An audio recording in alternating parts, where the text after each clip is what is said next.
Hello, citizens of the world. We are anonymous.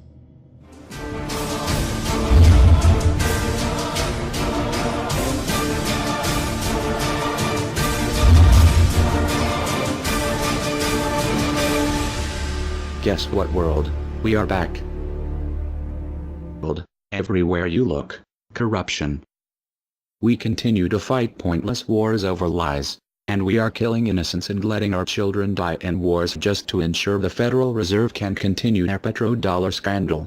We are sitting idly by while these crooks continue to loan fake money out to us at interest, stealing our homes, and enslaving our children. Let me make this extremely clear to all of you listening. Many corporations, especially the Federal Reserve, used the government to steal $17 trillion from your children. Your children did not have that money. They are now debt slaves. These people have stolen money from your children that are not even born yet, and sold their freedoms. They have enslaved you and many around the world. Wake up, world. And they did all of this by counterfeiting money and loaning it out at an interest. They have stolen hundreds of trillions from people around the world. Have you heard about Microsoft's Xbox manufacturers in China? They had to install suicide nets outside their buildings to ensure their employees don't jump out of the window to commit suicide. These are the conditions your children in the US will be working under when the debt is soon owed, and it will be owed. It is not a matter of if it will be owed, but it is just a matter of when. And it will happen as soon as the United States economy collapses, which will happen very, very soon. And if you think because you do not live in the United States this does not affect you, you are wrong. And you are next. The only way we can stop this is if we all unite together and fight it. People of the US are waking up to the Federal Reserve scandal, and the powers that be are currently afraid of retaliation. And that is precisely why they trying everything they can to disarm us. You know how the media has been saying gun violence has been out of control and at an all-time high. They are not simply twisting the truth here or exaggerating. They are absolutely bold-faced presenting lies to you. First off, realize, gun violence in the United States has always been shockingly low. And gun violence has dropped by 49% in the last 11 years. The already absurdly low gun violence in America has literally dropped in half. In half. The fact they are saying that it is at an all-time high demonstrates how biased the government and the media is. If this doesn't prove to you that they have an agenda, then nothing will. Do you remember how the media keeps repeating that there has been 74 school shootings since Sandy Hook? Those 74 shootings were not even mass shootings like they claim. Most were suicides and none of them even took place at a school. Not a single one. They are presenting lies to you, America. When will you wake up? At some point you have to ask yourself, why would the government fake 74 mass school shootings involving children? If they get our guns, we will lose the fight against them. And they will take away absolutely all of your freedoms and you and your children will be forever slaves. And don't forget they purposefully put you and your children into that debt. And because the Federal Reserve is present in all countries, the other countries of the world are next soon after. This plan is called the New World Order. It is the same New World Order the Vice President of the United States called for on national TV a month ago. He said we need to strive for and complete the New World Order. This is also the same New World Order President George Bush and President Kennedy said is our country's lifetime goal. And the same New World Order George Bush said on national TV said will happen no matter what we do, and we cannot prevent it. This has all been a long-time plan. The Federal Reserve and their partners want complete control of humanity. We cannot let this happen. They want to rule over us, like kings and queens. And humanity will be forever lost to enslavement by a bunch of tyrants who have publicly admitted they want to kill off the majority of the population so the masses are easier to control. They are going to wipe your bloodline completely off of the earth. He'll tell you the order of things to happen. The enslavement will follow immediately after guns are taken away and you cannot fight back. If they cannot get the guns before the economic collapse, then they will wait until the economy collapses. When the economy collapses, people will be starving. There will be looters and shootings. The government will insist on taking guns away to help, and as soon as the guns are taken away, then we will fall into a complete dictatorship. Do not fall for it. Remember, They are the ones who caused the economic collapse to begin with. This is the same tactic used on Germans and it worked. So expect it. As soon as the economy collapsed and the masses were starving, the German government asked the people to give up their rights and they listened. And then eventually the government was throwing the naked masses into giant burning hot ovens for mass execution. Do not give up your rights. Do not give up your guns. Fight back, as they were the ones who caused the problem. Just so you know, the people who are behind this Federal Reserve scam and New World Order are the same ones who funded Hitler's campaign. Make no mistake, these people are as brutal as Hitler himself, even more brutal. In fact, now we are going to show you some. Assuming America grows some balls and we win, we will need an overall plan. We have come up with a perfect plan. This plan offers extraordinary possibilities. It will make for the most beautiful and free world you can ever imagine. If we are successful, we can leave a much better for our children. A beautiful world. Watch every minute of the rest of the video. Do not skip a single bit of it, as it is all important. If this one video gets out to and can change the world, this is your opportunity to make a difference. Please share this video. What you want with it, get paid for the views. We don't care. Just get the message out there for the world to see. Now sit back and relax, enjoy the movie.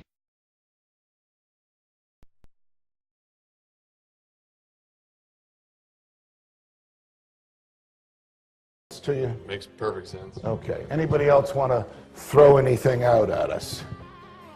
Sir? I think you're an anarchist and you don't know it yet.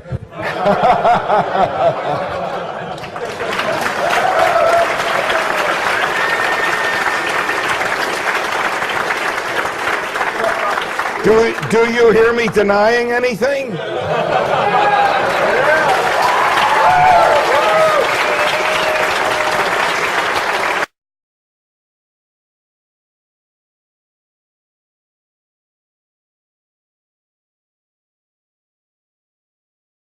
Many people, when they hear the word anarchy, think of chaos and mayhem.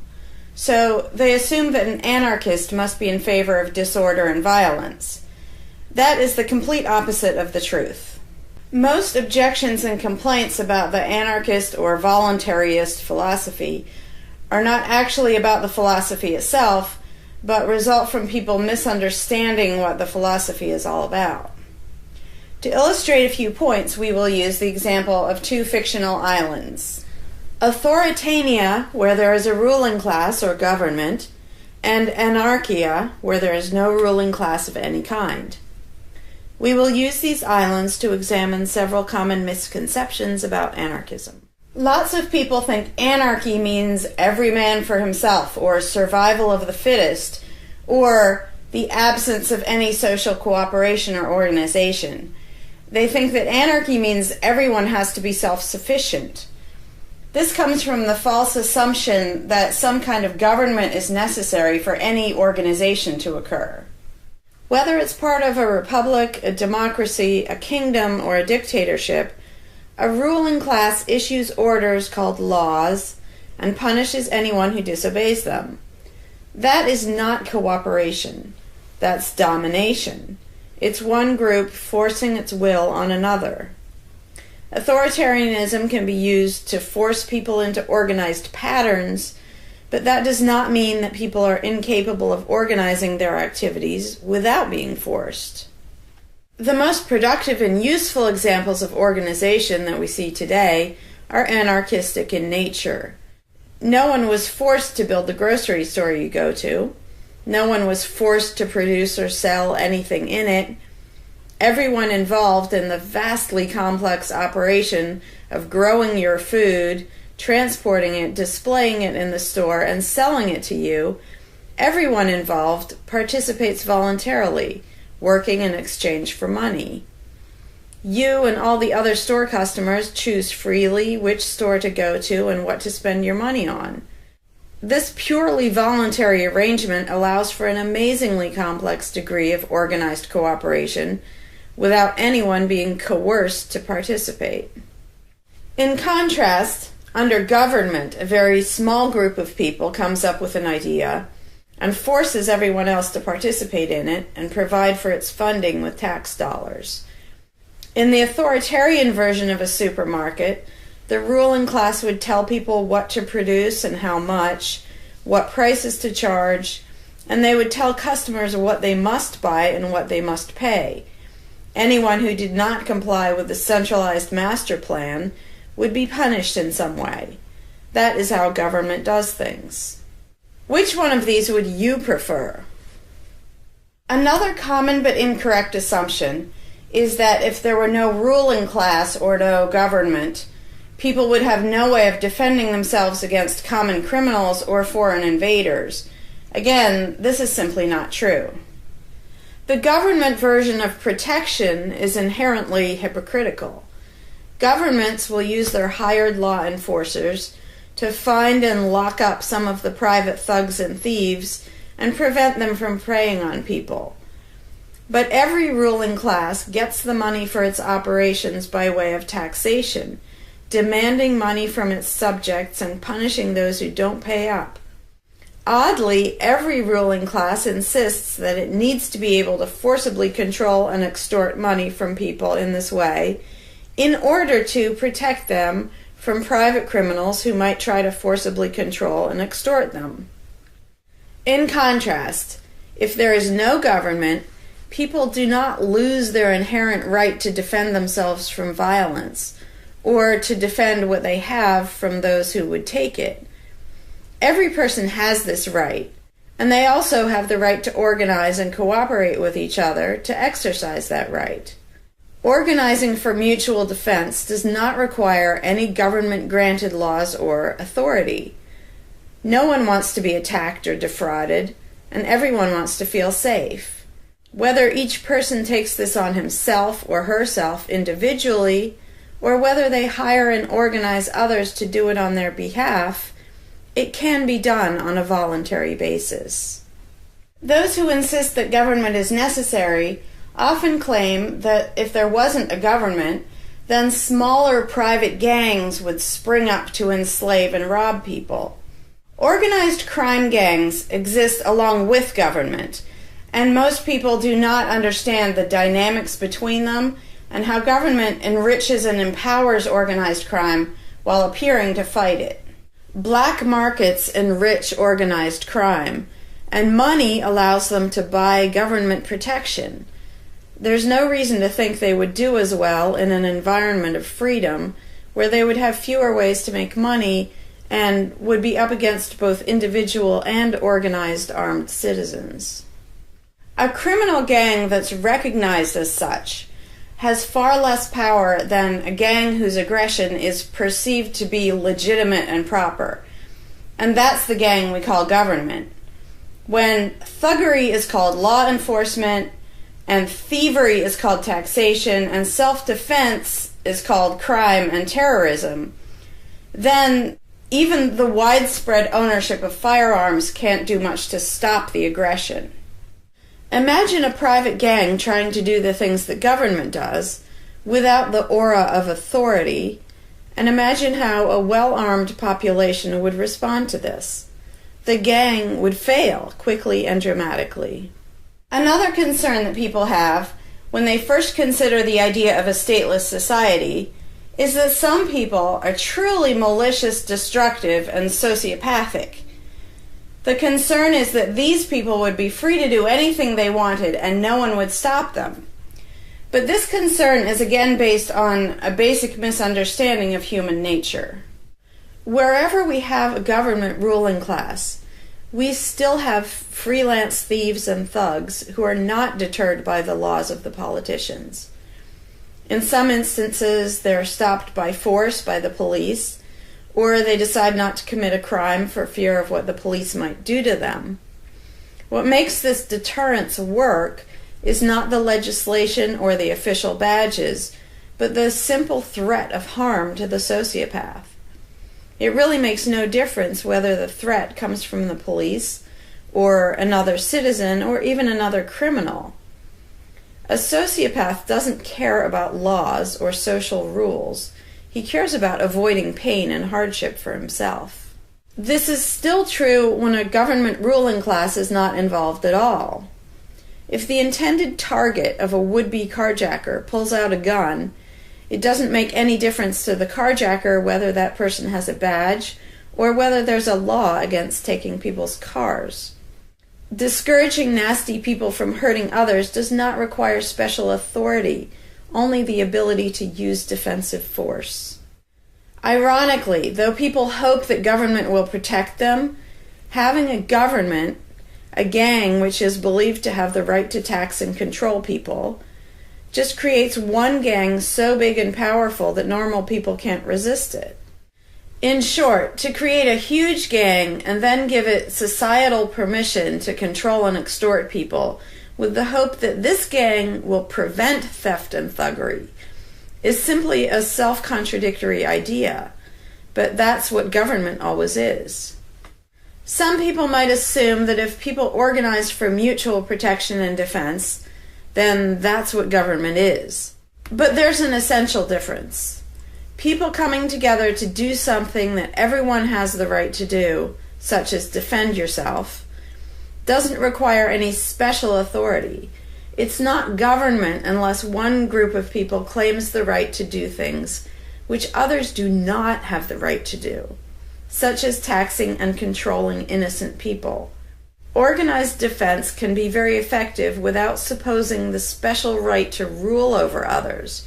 In other words, without being government. In contrast, governments rob the people they rule of far more wealth than private crooks could ever manage, making the idea of a protector government ridiculous. Another common objection to the idea of a stateless society is the notion that, if not for a group of lawmakers telling the rest of us how to behave, we would all behave like stupid, irresponsible, violent animals. This claim implies one of two things. Either we normal people have no idea what is right and wrong unless and until politicians tell us, or the only reason we want to do the right thing and coexist peacefully is because politicians told us to. A quick examination of your own motivations will show you that neither of those things is actually true. It's particularly odd to make this argument in a society where politicians are voted into power. If the people themselves have no moral code and no conscience, and are just stupid, violent animals, why does almost everyone want government to keep the peace and protect the innocent? Would a population of vicious, heartless, evil people try to elect good people to keep the evil people in line? Obviously not. The goodness and the desire for order and peace comes from us, not from the lawmakers we vote into office. The same holds true of everything that government does. If people are so short-sighted and selfish that they can't be trusted to voluntarily organize and raise money for whatever they deem important, then how can those same people be trusted to decide who should be in power? The implication is that the average person can't be trusted to run his own life, but can be trusted to choose someone to run other people's lives. Government is really not a civilizing influence. It's actually an uncivilizing influence. People who would never personally rob their neighbors constantly use the government to do it for them by way of taxation. People who would never dream of trying to control minute details of their neighbors' lives think it's just fine to vote for politicians to do it instead. Government gives everyone the opportunity and encouragement to rob and control other people without risk. So government, rather than serving as a check against the imperfections of our nature, instead drastically amplifies our greed, irresponsibility, and malice towards other human beings by giving us a legally acceptable and risk-free way to interfere with the lives and choices of our fellow men and women. Government brings out the criminal and busybody in everyone. In contrast, in the absence of a ruling class, people would lose their ability to ask lawmakers to interfere with their neighbors' lives. And we would not have law enforcers who could avoid responsibility for evil deeds by claiming that they were just following orders.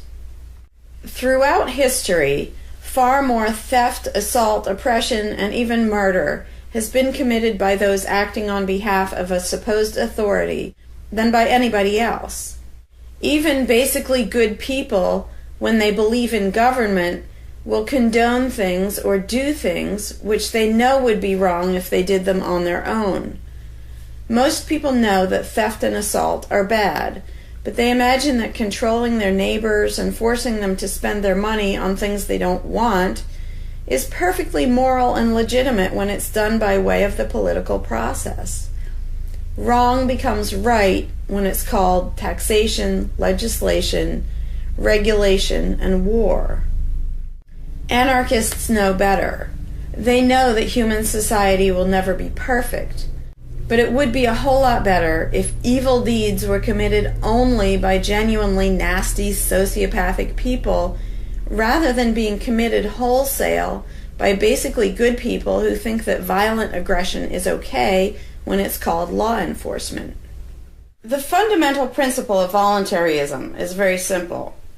It's wrong to initiate violence against any other person, regardless of badges, laws, or alleged authority. The only time the use of force is justified is to defend against aggression. Almost everyone understands this on a personal level, but they've been taught that this basic rule of social living does not apply in the game of politics and government. Most people already know how to get along with others, and most people want a peaceful and just society. Our morality doesn't come from politicians making laws. Our ability to organize and cooperate doesn't come from the ruling class. When people escape the belief in government, they don't suddenly turn into violent animals. Our inherent right to defend ourselves and our ability to defend ourselves is not served by government. In fact, it's threatened by government more than by anything else. Ruling classes do not produce peaceful coexistence, but rather perpetual conflict and violence. Our belief in government authority takes our compassion, virtue, and good intentions and turns them into power for people who crave power and riches. Of course, the people who benefit most from the political racket will put a good spin on the system and do their best to convince people that it's a social necessity. But ask yourself this: have the thousands of laws, regulations, and taxes imposed on you by politicians made you a better person? Have they made you more productive or more caring? Is the world better off with the politicians taking your money and telling you how to live your life? Or do you think it might have been better off if you'd been allowed to spend your own money and make your own decisions? Is society really best served by a small class of people forcefully imposing a centralized master plan on everyone else? Can the orders and threats of a ruling class make the world what it should be? Or would society be better served by human freedom and respect for individual rights, by voluntary cooperation and peaceful organization? If this second option sounds better to you, maybe you should learn more about anarchism. Some people dismiss anarchism as a utopian idea that would only work if everyone were generous and compassionate. Obviously, everyone is not generous and compassionate all the time. But these people need to look at the other side of the coin. If people are too stupid, greedy, and malicious to be free, aren't they too stupid, greedy, and malicious to be trusted with power over others? Whether people are inherently good, bad, or some of each, giving a person power over others is not going to make that person better. In fact, power has historically been known to corrupt people and make them worse, whereas the discipline imposed by the equal freedom of everyone else brings out the best in human nature. Most people today think that we need some form of government because they mistakenly believe that obedience to authority makes us all more civilized, moral, and peaceful. In reality, it has always done exactly the opposite. Everyone knows that governments can be corrupt, abusive, inefficient, counterproductive, even tyrannical. But most people assume that the way to fix that is to get the right people into power. People have spent centuries trying to create a good society using different kinds of ruling classes, different legal structures, different ways of choosing the rulers, and so on. But every governmental construction has resulted in freedom and riches for some, and oppression, violence, and poverty for others. What if, instead of deciding what the throne should look like and who should sit on it, all people of goodwill embraced the non-aggression principle? What if, instead of looking to a ruling class to impose our values on society, we embrace the concept of self-ownership? These principles are simple and easy, to the point of being self-evident, but they're diametrically opposed to the authoritarian principles that most of us have been indoctrinated with. Anarchism does not mean chaos and violence, or every man for himself. Having no government does not mean having no morality, no organization, and no cooperation. Simply put, anarchism does mean that no one is your master and no one is your slave. And that's all it means. Howdy, Larkin Rose here. I'm feeling slightly less than entirely patient and polite today, so if this video gets slightly caustic, too bad.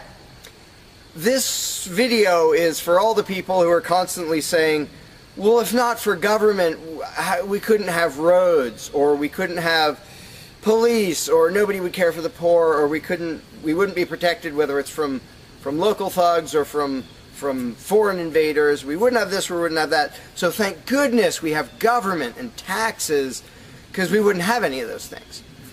And the first way I'd respond to that is by pointing out the assumptions that underlie that complaint, that argument. Basically what people are saying, because let's be clear about what the terms mean, government is the people who boss everybody else around. And taxes are those people demanding money from us. So they basically tell us, hand over a whole bunch of money and we'll decide how to take care of you. We'll decide how to spend your money. If we don't like it, too bad, we don't really have a choice. Like, well, you can vote in a few years and maybe something will change, even though it totally won't. So that's what people are saying. Basically, if we didn't have a ruling class stealing our money and then supposedly spending it to protect us, how could we possibly have roads or anybody to protect us? The implication is that in this country, for example, 300 million people would just sit around thinking, oh, we can't do it. Without politicians and tax collectors, we can't have a road, we can't protect each other, and we can't... And it rests on this bizarre assumption that things that almost everybody wants, they wouldn't do anything to make happen unless there were politicians forcing us to give them money so they can make it happen. And so an example I like to use is, let's apply the same argument to food, because food is pretty darn important. I think everybody can agree.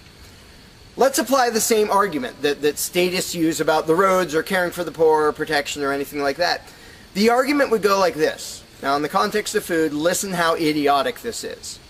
If we don't have government demanding money from all of us under the threat of caging us, and that's what taxation is, here's the money you have to give us, here's the nasty things we do to you if you don't. If that didn't happen so that they could build a big food production and distribution system and feed us, well, we'd all starve. We'd all just sit around saying, gosh, I wish we had food, but no politicians and tax collectors. We're just going to sit around and starve to death. Now, in this country, nobody would believe something that stupid, because all you have to do is go to a supermarket and see a perfect example of really efficient, organized cooperation that nobody is forced to do. There is no, if you're going to make the argument that people make about roads and protection and all that, you'd say, well, nobody is forced to make any food for anybody in this country. How do you know everyone's just going to say, well, it's not my job, and we'll all starve to death? There's no guarantee. There's no master plan guaranteeing that we'll all have food. So obviously we're all going to starve if we don't have an authoritarian government stealing our money and then making food and giving it to us. Because golly gee, we couldn't possibly do it voluntarily ourselves. Again, in this country, nobody makes that argument because they see it happening voluntarily. Nobody involved is forced to do that. Nobody is forced to make you a single bite of food. There is no guarantee at all from anybody. And yet, Americans are, by and large, hugely overweight. Obviously, we don't have a lack of food. We might have a lack of healthy food.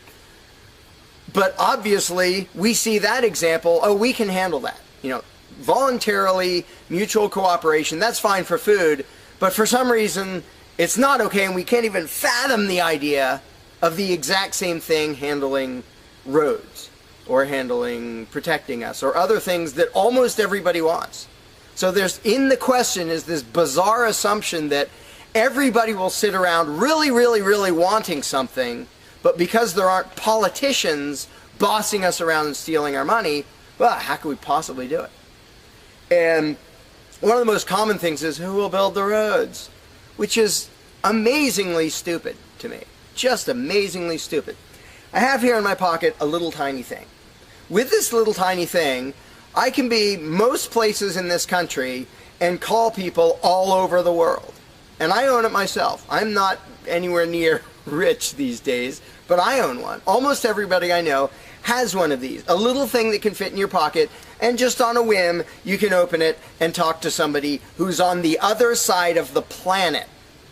And there was no coercion. Nobody forced anybody to make one of these.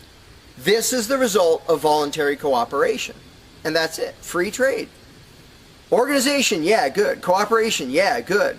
Coercion, which is what government is, and taxation, which is theft, didn't need that to do this. So what these people are telling me, oh, we wouldn't have roads if we didn't have government, is that somehow free individuals, relatively free, interacting voluntarily can make it so I can talk to almost anybody in the world on a little thing that fits in my pocket on a budget that is not a very good budget at the moment, but I still have one of these. That freedom, not authoritarianism, can supply me with this, but freedom cannot achieve a flat place. Because that's what a road is. It's a flat place. From here to there, because we have these machines that take us from here to there. By the way, we don't have those machines because of government. We have those machines because of free enterprise and voluntary interaction and cooperation. The idea that freedom can make a car but can't make a flat place is just idiotic. You really think we can't make a flat place? And so I ask people, and they say, well, who will build roads?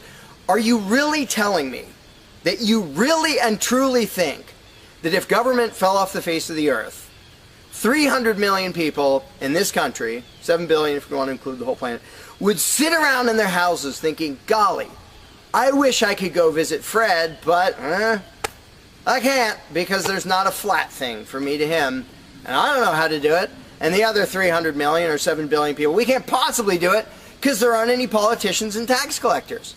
If they were here, we could do it. If they were here to boss us around and steal our money and really inefficiently build a flat place, then we'd be set. Then I'd be comfortable and I could be confident that I could get places. I could visit Fred, I could go shopping, but now we're all going to sit in our houses wishing we could go to the corner store, but we can't because, golly, how could we possibly make a flat place from here to there? We can make these, where you can talk to anybody in the world. We can make machines that you drive around in, but no, we couldn't possibly make a flat place. And when people say, well, who will build the roads? The first answer is the same damn people who do it now.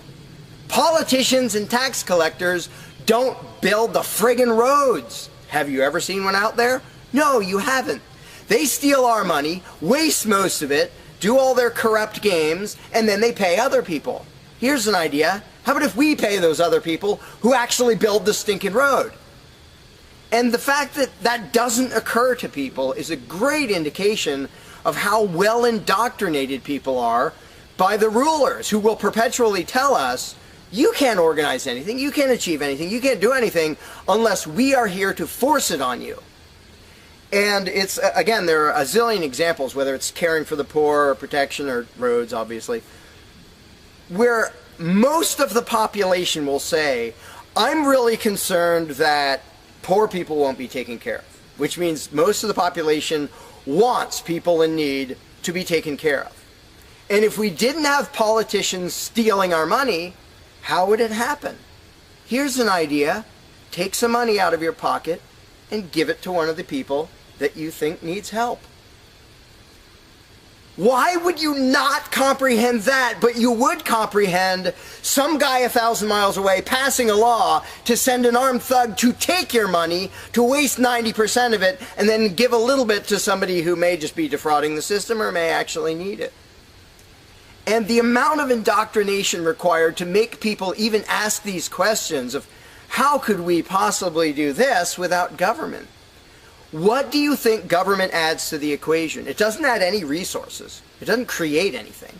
Everything it gives away, it steals from us first, by way of taxation. It doesn't add any skills. It doesn't add any knowledge. The people who are here would still be here if the institution of government fell over. We have all the know-how, we have all the resources, all the technology. The only thing it adds is one group that's imagined to have the right to violently assault and control and extort everybody else. So what the question really means is, how could we have a road, or how could I help that poor, or how could that poor person be helped, or how would anybody protect us if there wasn't a gang of thugs with permission to violently control and rob us? And when you recognize that that is literally what the question means, you already see how utterly idiotic it is. And it's completely the result of authoritarian statist indoctrination. Nobody would come up with that on their own.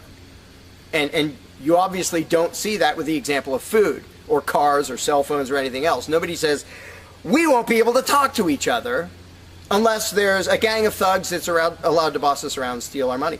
And just economically, how stupid you have to be to think that's a good idea. Here are your choices. Let's do this. I'll give you these two choices for how you will be fed from now on. Either you can go spend your own money wherever you want. You can go to the supermarket or the local this or the local grocery, whatever you want. You can go decide what you want, and they'll tell you the price. You decide what you're going to buy and how much. And you can go to different places and you can shop around and you can do all that. That's option number one. But let me warn you, option number one does not give any guarantee that you will be fed. There's no master plan forcing people to feed you. So, oh my gosh, you better be really scared of that option, despite the fact that you can do it day after day and it works really darn well and feeds pretty much not only this country, but with a massive surplus. So that's option number one that apparently statists are scared of. Option number two is politicians will take as much money of yours as they decide to take. Then they will decide what, if anything, they will buy with that money in terms of food to give to you, to feed you. Do you really think that will serve you better, that will feed you better? Yeah, I'm much more comfortable that I'll have I'll be fed, I'll be secure, everything will be okay. If a gang of thugs who doesn't really care about me steals my money and then decides what, if anything, to give me back from what they stole.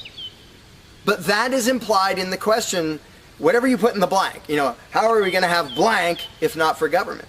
What you're saying is, how can we, the people who really want roads and food and cell phones and protection and all the things that almost everybody wants, how can we possibly have that unless we give someone permission to steal our money and boss us around and then decide what they're going to give us?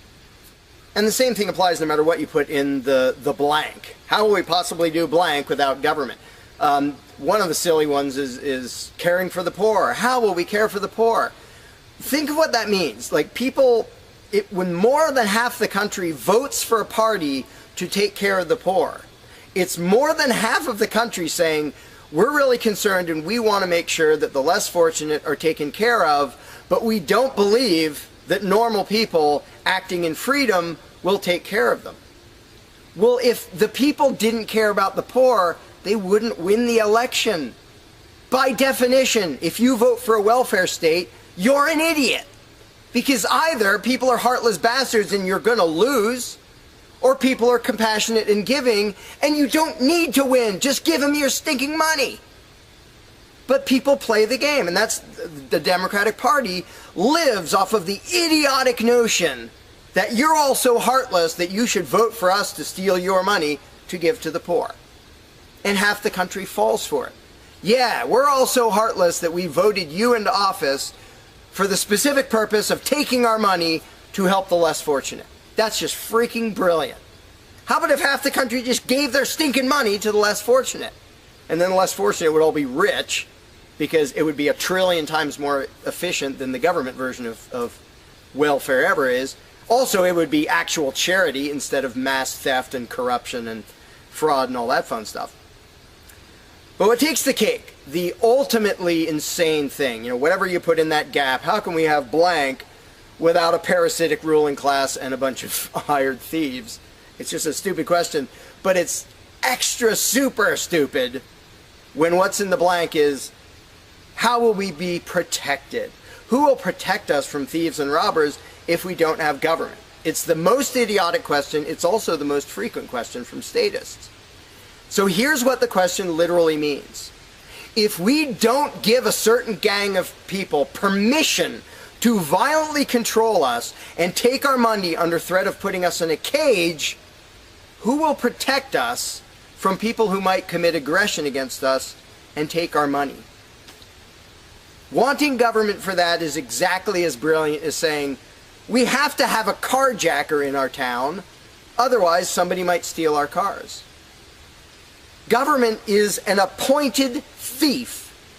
If you don't think taxation is theft, first of all, you're a really well-trained slave. Second of all, try not paying. See what happens. See if they say, oh, it's quite all right. Or if they say, no, you're going to pay, or we're going to take your stuff, or eventually we'll put you in a cage. And when people say, that's not theft, because we get something back. Learn to think. And I use this example all the time, and all I ever get is stupid looks from statists in response. If I robbed you at gunpoint of $100, and the next day I gave you a sandwich, and you said, what? I said, hey, now everything's fine, because you benefited. I gave you a service. I gave you lunch, so that retroactively makes it okay that I robbed you at gunpoint. Would you buy that argument? No, you'd say, that doesn't make it okay. I don't care that you gave me a sandwich. And yet every statist makes the exact same argument when it comes to government.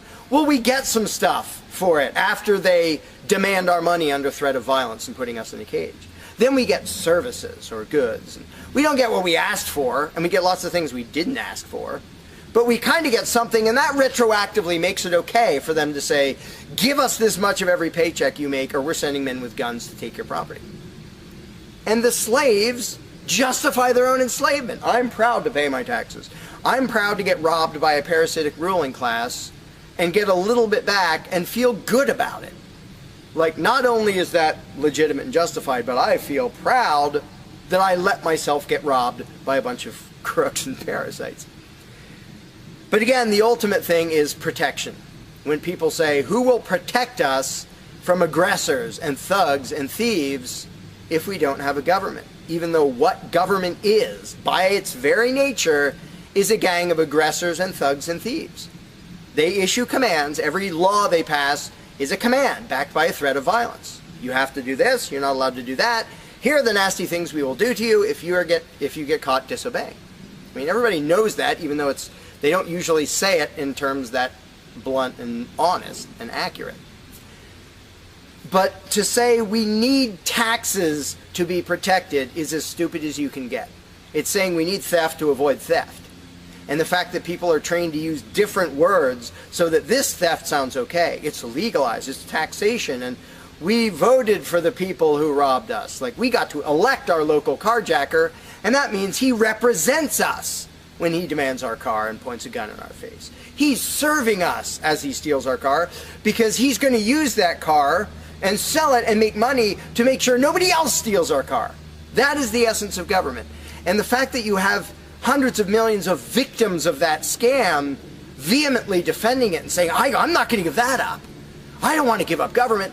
Who would protect us? I don't want to give up the biggest aggressor on the planet, the biggest thief on the planet.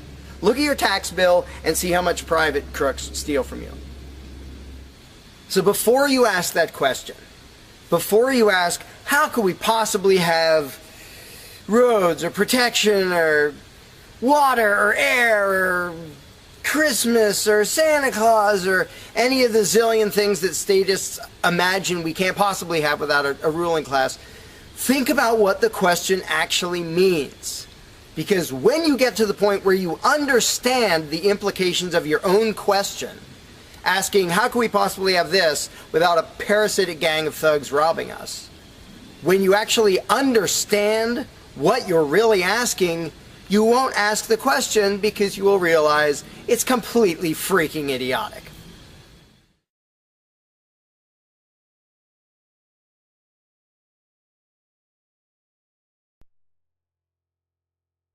Hey, Larkin Rose here.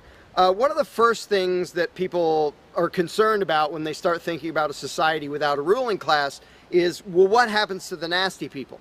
Whether you're talking about people who are just kind of negligent or inconsiderate, play their music too loud at night or leave their trash lying around the woods or whatever it is, all the way up to people who run around attacking and murdering people.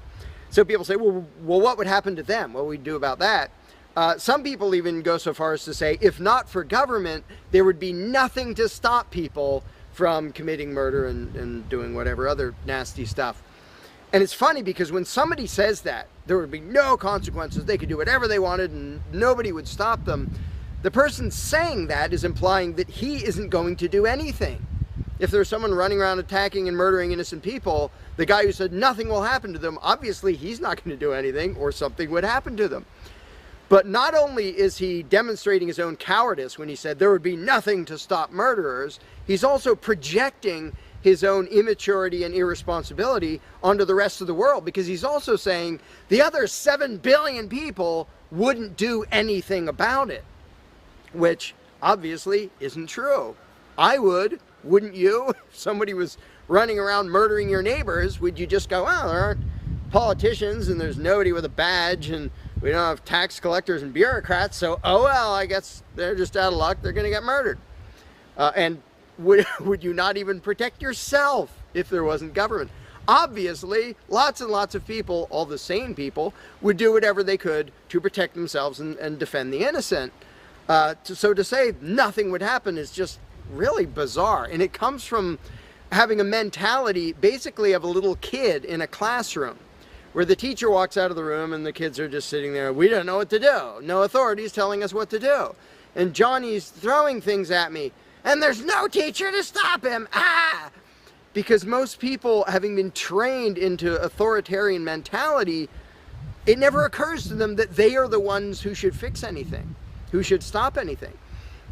And so when people say, well, what would be done about this and that and the other thing, nasty people doing nasty things, the first thing I ask is, well, what would you do about it?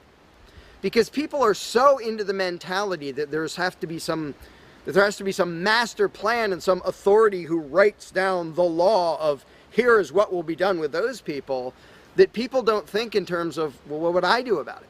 Which is why I always ask people, well, what would you do about it? You're a person just as much as me and just as much as the other 7 billion. What would you feel justified in doing if somebody was polluting or playing their music too loud at night or running around murdering people or whatever in between you can think of? Any nasty thing, what would you feel justified in doing about it? Because there's a very basic rule of being a moral human being, which is if it would be wrong for you to do something, don't ask anybody else to do it.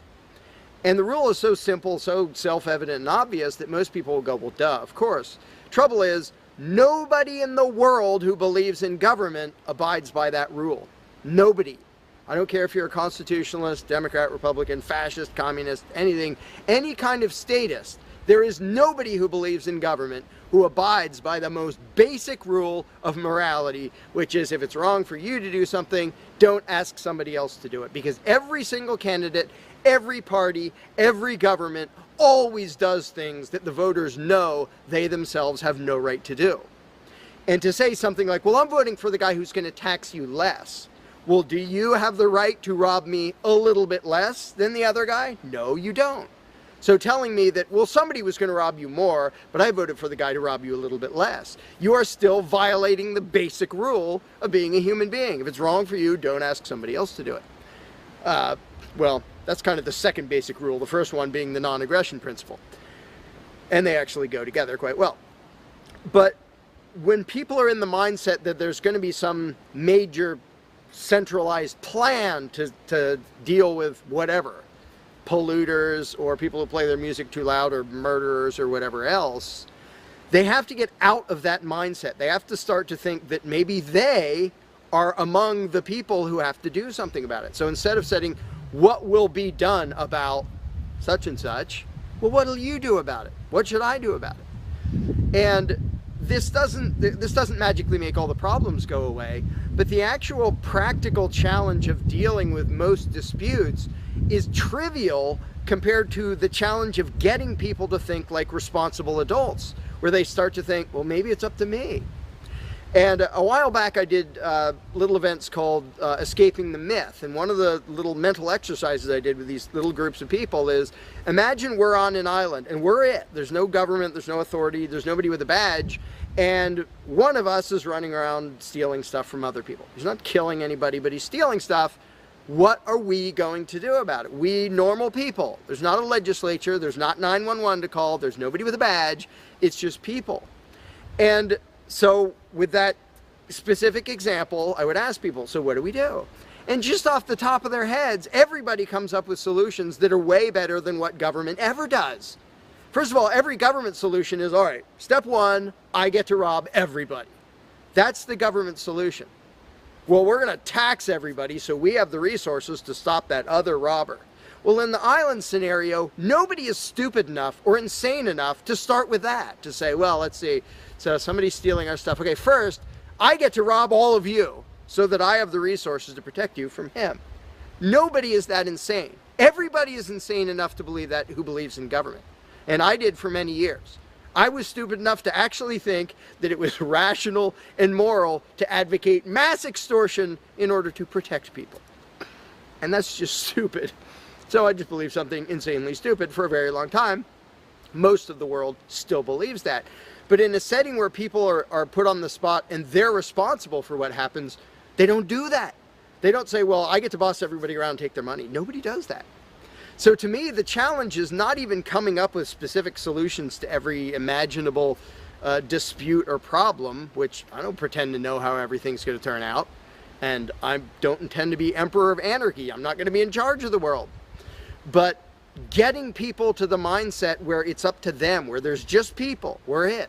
No legislatures, no people with badges, no authority, we're just people. Suddenly people are way better at solving problems and making things work. One good example is when there's a disaster. Unfortunately, sometimes it takes a horrendous event to bring out the best in people. And it brings out the worst in some people too. But when people say, whoa, my neighbor's house is floating away, I'm not going to wait for FEMA. I'm not going to dial 911. I'm going to jump in a boat and go save him. Because suddenly it's on me. Suddenly I'm the one who has to do something.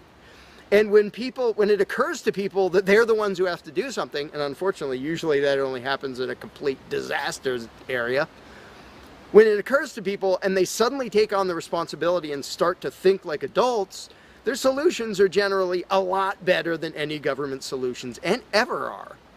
But to get to that mentality, people have to shift from the authoritarian mindset to the mindset of a self-owning individual who realizes there is nothing above me. There is no magic unicorn who's going to come to save the day, who's going to come save me from polluters or somebody playing their music too loud or murderers or whatever it is. It's just us. And if we realize that, then first of all, people would stop asking me, well, without a government, how would this be handled? As if I'm going to be in charge. I don't freaking know. What would you do about it? I can tell you what I would do about it. I could tell you what I might suggest, what I might predict, but who cares? I'm one of 7 billion people. I'm not going to be in charge any more than you are. So it's really a mental exercise that people have to think over in their own heads with their own moral codes instead of waiting for some outside answer. And it's why I don't usually get into those discussions of, well, here's my plan for how to deal with this and that and the other thing, because my plan doesn't matter. My plan will not be the best plan for any problem you can come up with. There will be a million people with better plans than whatever I could come up with. So don't ask me to describe how you are going to fix problems. I don't freaking know. And you can see the mind shift in people when they grasp that they own themselves and they suddenly realize, oh, okay, well, yeah, there are things we can do to settle disputes, to protect ourselves from attackers, to do this or that or the other thing. But the first step is just grow up. Stop thinking it's somebody else's business to make the world work. Well, how will the poor be cared for? I don't know. What are you going to do?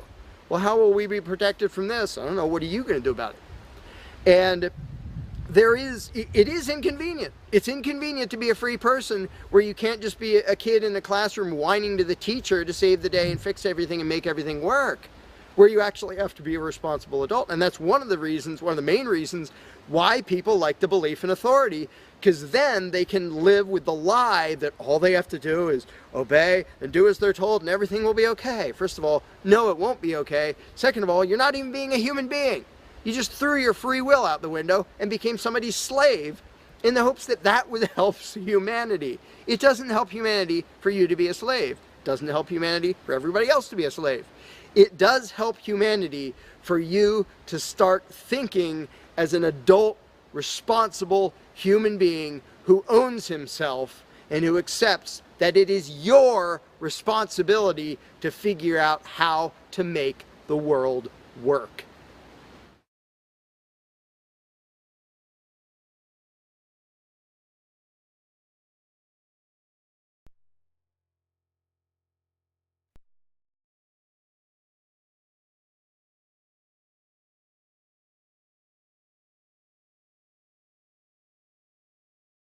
You cannot begin to imagine in how many ways the world is the opposite of what you have been taught to believe.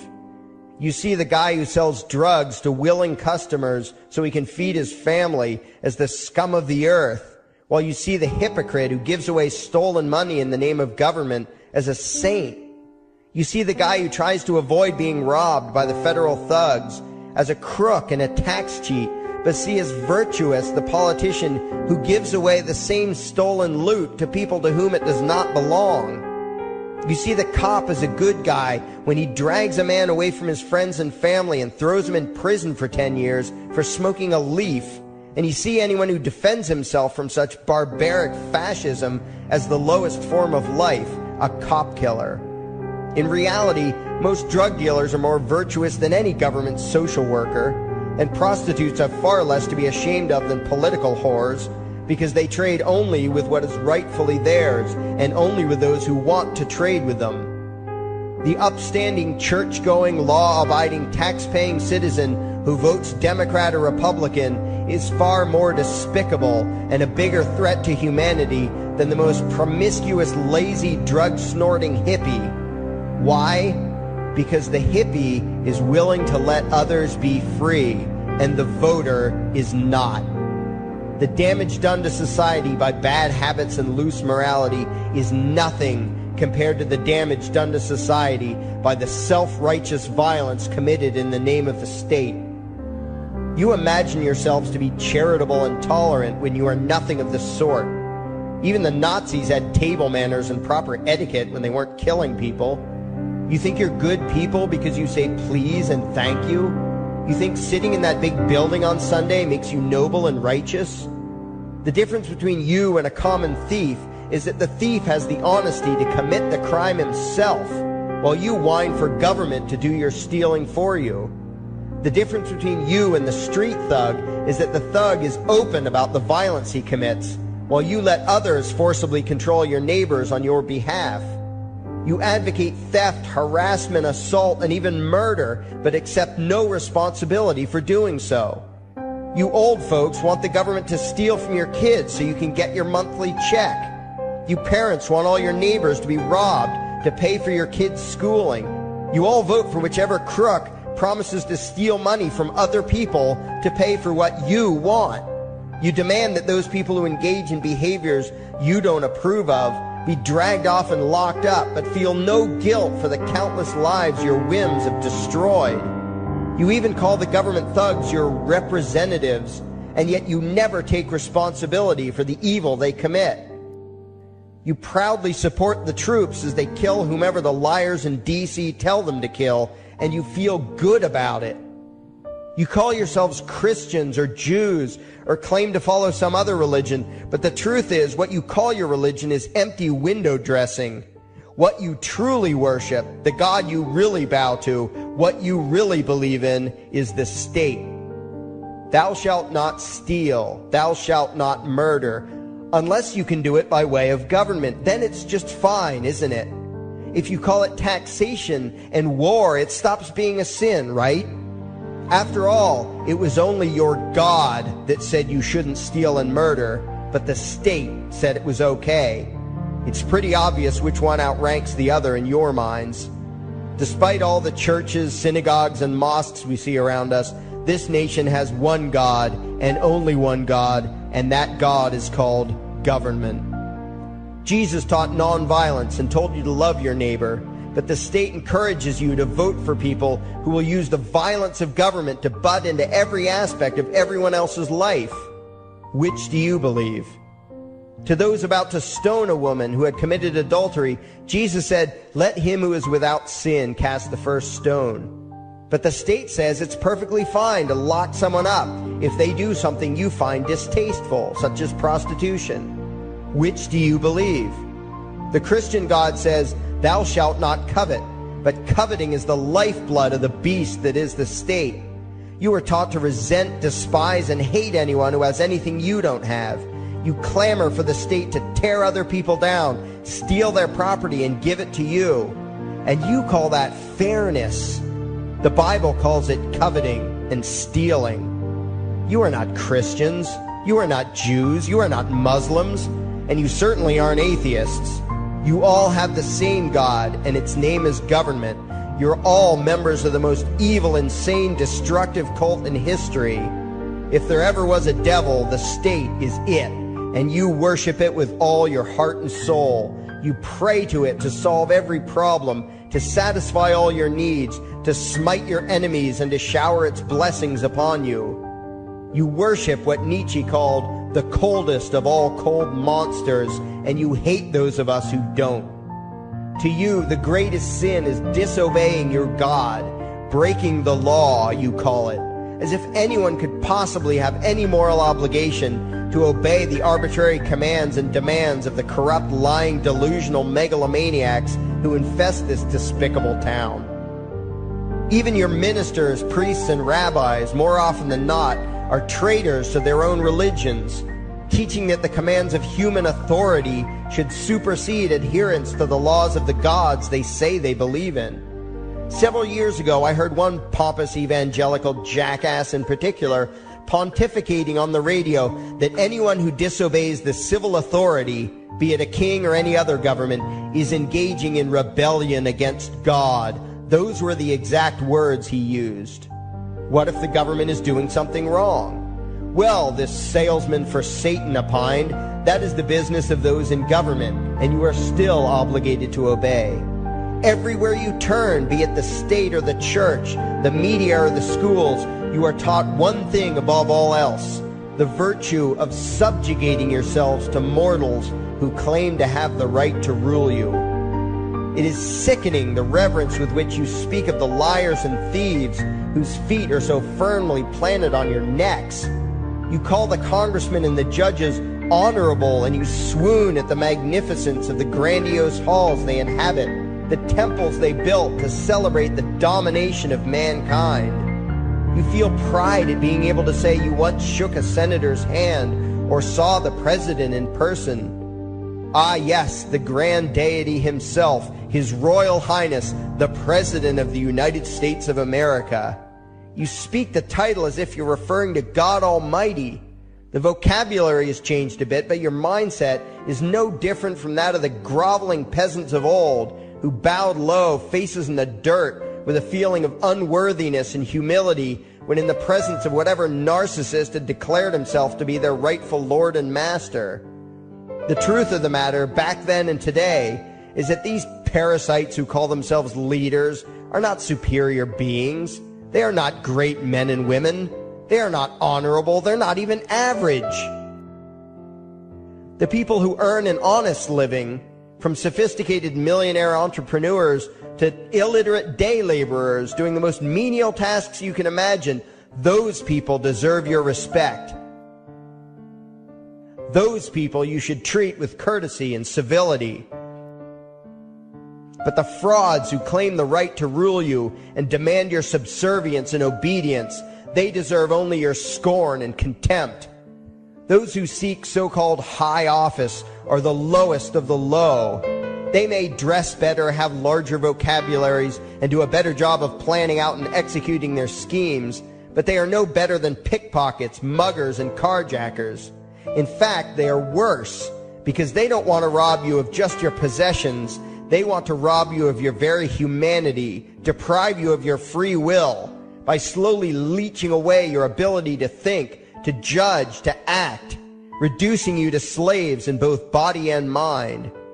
And still you persist in calling them leaders. Leaders?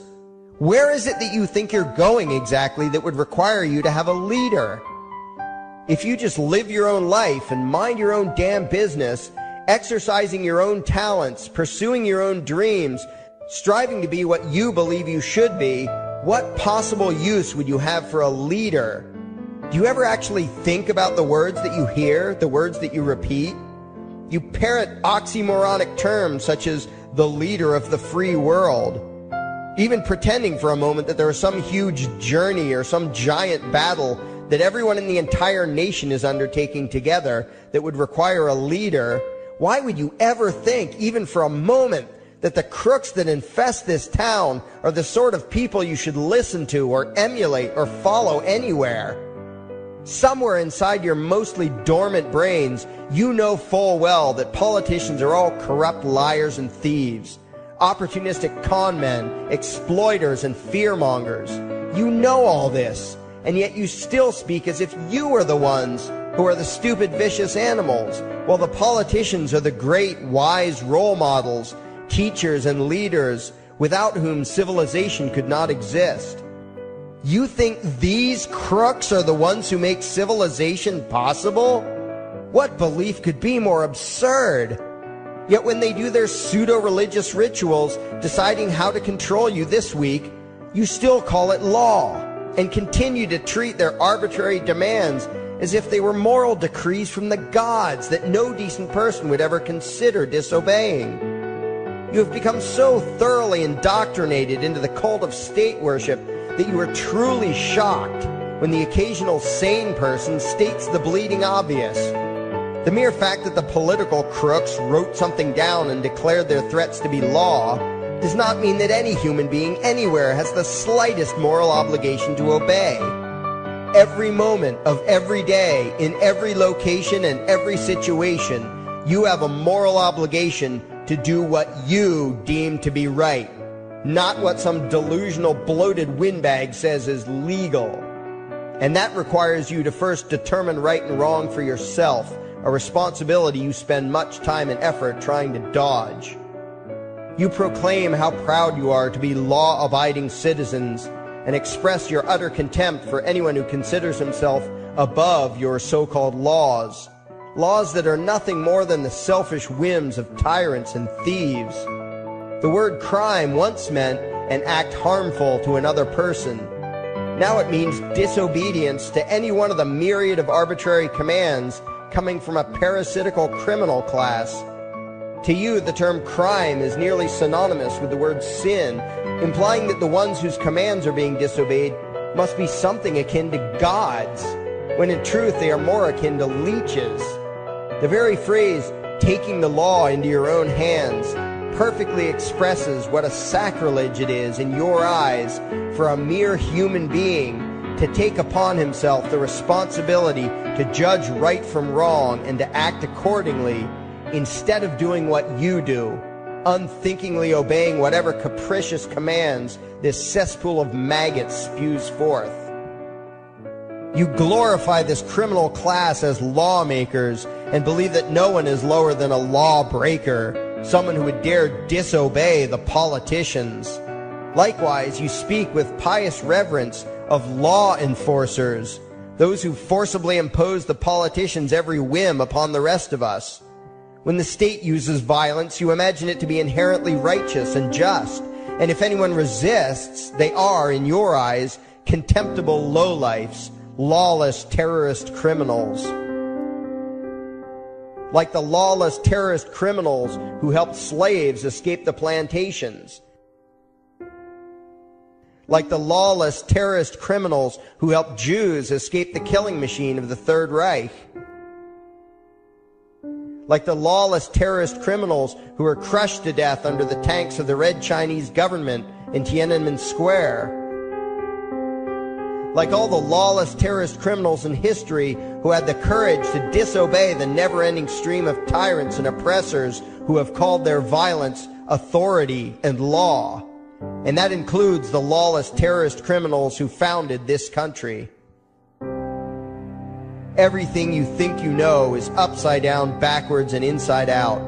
But what has to take the cake, the height of your insanity, is the fact that you view as violent terrorists the only people on the planet who oppose the initiation of violence against their fellow men.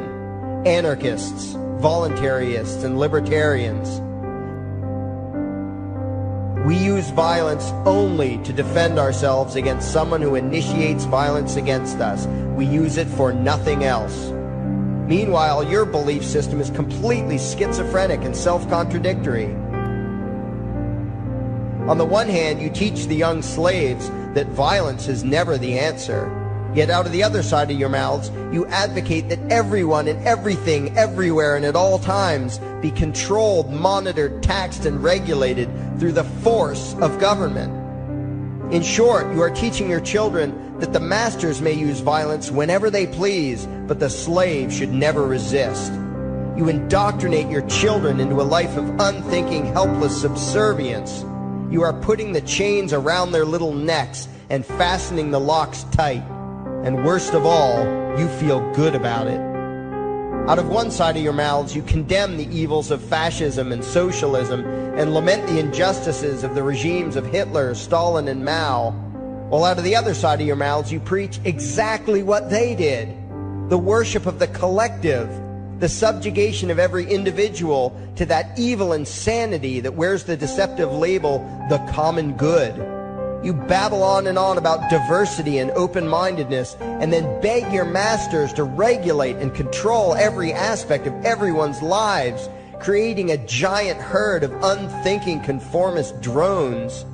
You wear different clothes and have different hairstyles, and you think that makes you different. Yet all your minds are enslaved to the same club of masters and controllers. You think what they tell you to think and do what they tell you to do while imagining yourselves to be progressive, thinking, and enlightened. From your position of relative comfort and safety, you now condemn the evils of other lands and other times while turning a blind eye to the injustices happening right in front of you. You tell yourself that had you lived in those other places, in those other times, you would have been among those who stood up against oppression and defended the downtrodden. But that is a lie. You would have been right there with the rest of the flock of well-trained sheep, loudly demanding that the slaves be beaten, that the witches be burned, that the nonconformists and rebels be destroyed. How do I know this? Because that is exactly what you are doing today. Today's injustices and oppressions are fashionable and popular, and those who resist them, you tell yourselves, are just malcontents and freaks, people whose rights don't matter, people who deserve to be crushed under the boot of authority. Isn't that right? You bunch of spineless, unthinking hypocrites, look in the mirror. Take a good look at what you imagine to be righteous and kind. You are the devil's plaything. The crowds of thousands wildly applauding the speeches of Adolf Hitler, that was you. The mob demanding that Jesus Christ be nailed to the cross, that was you. The white invaders who celebrated the wholesale slaughter of those godless redskins, that was you. The throngs filling the Colosseum, applauding as the Christians were fed to the lions, that was you. Throughout history, the perpetual suffering and injustice occurring on an incomprehensible scale, it was all because of people just like you. The well-trained, thoroughly indoctrinated conformists, the people who do as they're told, who proudly bow to their masters, who follow the crowd, believing what everyone else believes and thinking whatever authority tells them to think. That is you.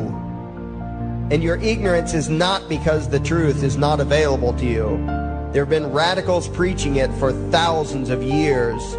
No, you are ignorant because you shun the truth with all your heart and soul. You close your eyes and run away when a hint of reality lands in front of you. You condemn as extremists and fringe kooks those who try to show you the chains you wear because you don't want to be free. You don't even want to be human. Responsibility and reality scare the hell out of you, so you cling tightly to your own enslavement and lash out at any who seek to free you from it. When someone opens the door to your cage, you cower back in the corner and yell, "Close it, close it."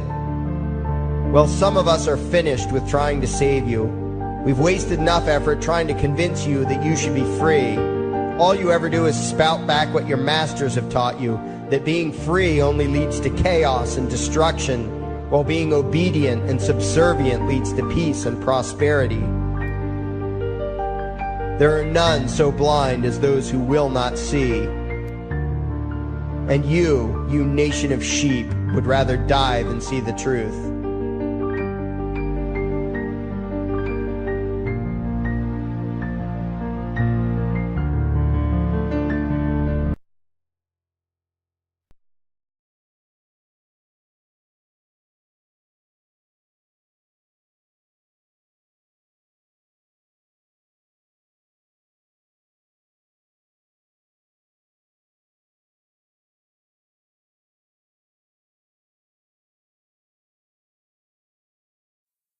There is something I need you to do. Favorite, like and share this video. Now that you have done that, go to your browser add-ons, download YouTube Video Downloader, come back to this video and save the video to your computer and upload it your YouTube channel. Use a different title than the one used for this video. We now have a new YouTube channel. It is called Anarchy World. It's all one word. Subscribe to us. And the videos used in this video were by Larkin Rose, also one word. Look for his channel and subscribe to him as well. Thank you. And by the way, these are the people responsible.